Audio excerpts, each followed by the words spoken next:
Good Tuesday, everybody. Meteorologist Jonathan Condor here. Winds are going to be very noticeable today with fire danger. I'll address that here in a second. Let's talk about the what to wear. Even with an overcast to mostly cloudy sky, it'll still be warm in the 70s, but because of the wind, you may want that wind breaker. The wind advisory is for the counties in tan. That's gusts 40 to 50. Winds will be higher in the panhandle, gusting 50 to 60. They have a high wind warning. They'll have blowing dust out there too.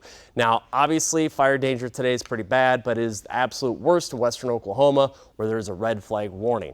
Now, just because OKC is not in that warning doesn't mean we don't have fire danger. There's fire danger, but our firefighters actually have a chance of containing the fires. Western Oklahoma, they'll struggle because of the winds, the humidity, and the spread rate of those fires. Here's the highs for today. Even with the overcast sky, they're in the upper 70s and the lower 80s.